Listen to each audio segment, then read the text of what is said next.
Depuis lundi, commerçants et particuliers défilent au guichet des réservations en vue de la braderie de Lille. Le but, obtenir la petite affichette verte qui permettra de réserver un emplacement les samedis 5 et dimanche 6 septembre. Premier arrivé, premier servi, c'est la règle pour ces inscriptions qui vont se prolonger jusqu'au 2 septembre. Cette année, 8 nouvelles rues rentrent dans le périmètre de la braderie, la rue Gambetta ou encore l'avenue Kennedy.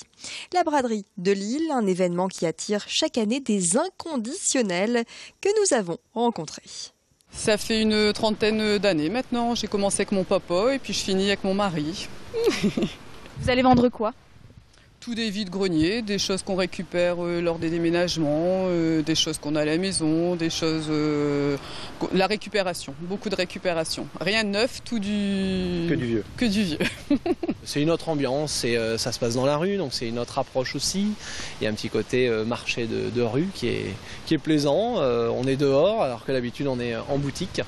Et ma foi, c'est ça qui est intéressant, j'oserais dire. Le LOSC reçoit le PSG en match d'ouverture de la saison, l'occasion pour le club lillois de tester ses nouvelles recrues face au leader du championnat. À noter l'absence de Zlatan Ibrahimovic sur la pelouse du stade Pierre-Mauroy pour cause de blessure. Pour les Dogs, l'heure est à la préparation. Un match symbolique pour débuter cette rentrée après une saison 2014-2015 en demi-teinte et l'arrivée du nouveau coach sportif, Hervé Renard. Affronter le Paris Saint-Germain, je trouve que c'est la plus belle chose qui puisse arriver dans une carrière d'entraîneur, quoi.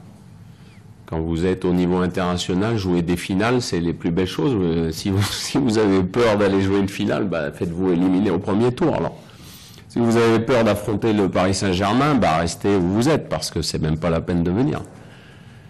Mais quand on a la chance d'affronter le Paris Saint-Germain, Lyon, Monaco, Marseille, Bordeaux, Saint-Étienne, et j'en passe... c'est quelque chose d'exceptionnel. Coup d'envoi de la rencontre ce vendredi à 20h30 au stade Pierre-Mauroy. La préfecture a annoncé des mesures exceptionnelles pour ce match LOSC-PSG en matière de sécurité aux abords du stade. Transpol, de son côté, augmente la fréquence de passage des métros, bus et navettes en direction des 4 cantons et du stade 1h30 avant la rencontre et 1h après.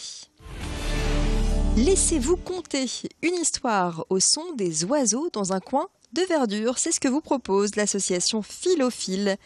Cet été, des animations lecture vous sont proposées à Lille, dans les parcs, squares et places du quartier de Fives. Philophile existe depuis 25 ans. Sa mission, tout au long de l'année, promouvoir les bienfaits de la lecture auprès des plus jeunes, notamment dans les garderies et centres sociaux.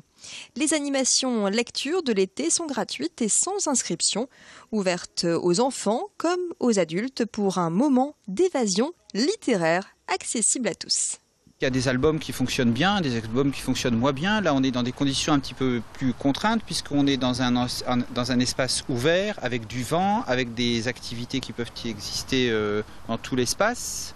Et donc, il faut avoir des lectures un peu plus techniques qui sont réalisables. C'est-à-dire qu'il faut qu'il y ait des effets, il faut qu'il y ait du rythme, il faut qu'il y ait des accents qui soient mis dans les lectures. Sinon, les enfants ont envie de courir, de jouer au ballon, ce qui est tout à fait normal aussi. Le but, c'est de faire en sorte que les parents puissent participer aux animations, qu'ils soient intégrés le plus possible aux animations, évidemment. Le livre, c'est le support principal de l'association. On fait aussi d'autres choses autour du livre, mais on raconte surtout des histoires et partout. Vous voyez qu'on est dans un parc, on raconte des histoires toute l'année dans les structures petite enfance et dans les écoles.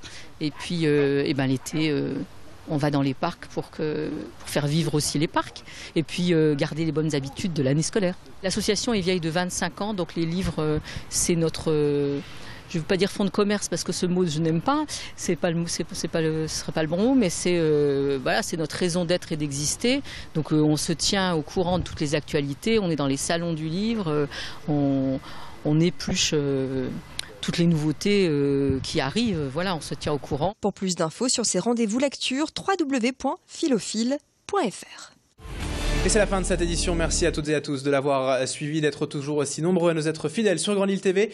Restez avec nous dans un instant, l'information continue.